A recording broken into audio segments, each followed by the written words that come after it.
5 जनवरी 1955 का ममता दीदी का जन्म है। दोपहर 12 बजे कोलकाता में जन्म है उनका। लग्न जो है वह मेष लग्न है और वृषभ राशि है। उनके भाग्य में राहु, सूर्य और बुध बैठे हुए हैं। जी। और साथ ही साथ हम कह सकते हैं राहु और सूर्य दोनों एक साथ बैठ करके ग्रहण योग दे रहे हैं। साल 2026 में ममता दीदी के लिए सत्ता में वापसी बहुत कठिन काम दिखता है। सत्ता में वापसी आसान नहीं है, नहीं। बहुत ही मुश्किल है। और सत्ता शासन में वापसी का लगभग नहीं के बराबर स्थिति बनी हुई है, क्योंकि इनकी बुध की महादशा चल रही है। और बुध की महादशा काल में विशेष रूप से कह सकते हैं राहु, बुध और राहु का जो कॉम्बिनेशन बन रहा है वह निश्चित तौर पर सत्ता शासन से उन्हें बेदखल करेगा। सत्ता शासन में वापसी नहीं, वह विपक्ष की नेत्री बनेगी और आने वाले भविष्य में वह केंद्र की राजनीति करेंगी, यानी राज्यसभा के सदस्य बन करके केंद्र की राजनीति करेंगी। हम कह सकते हैं कि पश्चिम बंगाल का चुनाव में भारतीय जनता पार्टी निर्बाध रूप से ताकतवर तरीके से सरकार बनाएगी। 294 सीटें हैं, जिसमें भारतीय जनता पार्टी की 170 से 190 के बीच सीटें आएंगी और सरकार बीजेपी बनाएगी। वहीं ममता बनर्जी की सीटें बहुत ज्यादा घटेंगी, 70-75 मैक्सिमम 90 तक सीटें आएंगी। 294 सीटों में 90 के करीब मैक्सिमम ममता दीदी का दिखता है। ठीक उसी प्रकार बीजेपी का 170 से 190 के बीच दिखता है। यानी हम कह सकते हैं कि 2026 में नरेंद्र मोदी जी की सरकार पश्चिम बंगाल में बनेगी।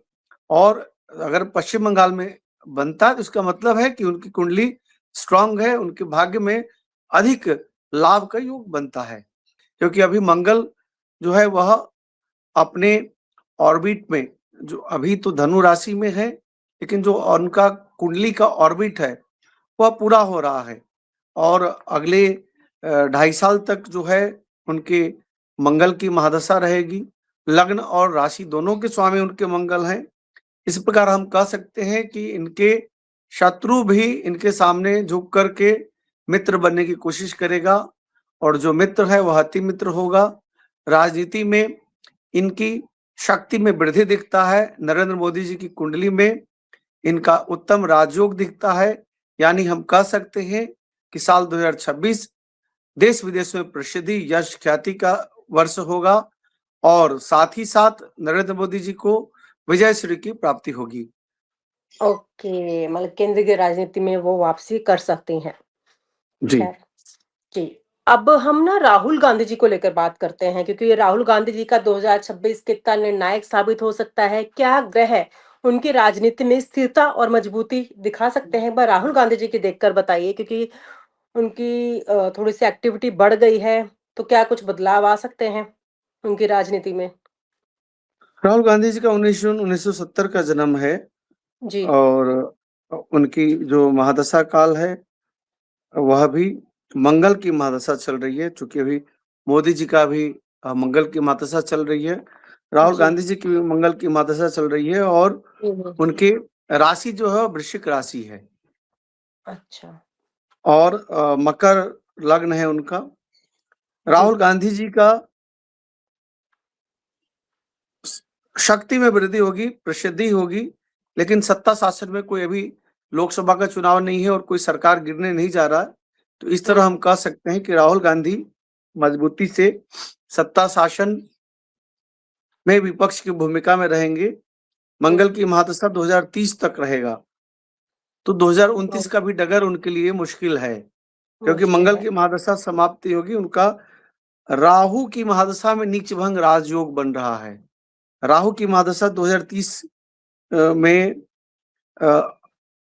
2030 के 29 अप्रैल के बाद आएगा राहु का महादशा, जो 2048 तक चलेगा।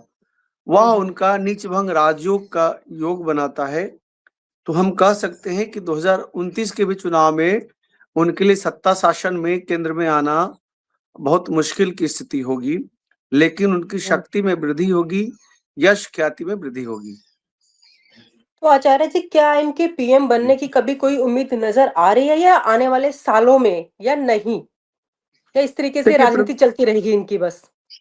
देखिए प्रधानमंत्री बनने के लिए जो उच्च के प्लानेट हैं, जैसे सूर्य, जी। बृहस्पति, मंगल, हम्म। उन सब का केंद्र में होना जरूरी है। केंद्र यानी प्रथम, चतुर्थ, सप्तम और द्वादश भाव, दसम और द्वादश भाव। तो इनके जी। मंगल और सूर्य जो है वह केंद्र से बाहर हैं, सूर्य और मंगल। मैं एक सलाह देता हूं कि अगर ये अपनी बहन को प्रियंका अपनी गांधी जगह को। स्थापित करें तो इनको हम्म। राजनीतिक लाभ होगा, सत्ता शासन में शक्ति में वृद्धि होगी। यह हो सकता है कि इन्हें सत्ता का लाभ मिले, लेकिन हम्म। इनके खुद की भाग्य में नहीं है। अगर यह हम्म। अपनी बहन के आगे करके चुनाव में, राजनीति में आगे बढ़े तो इनको हम्म। शक्ति में वृद्धि दिखती है।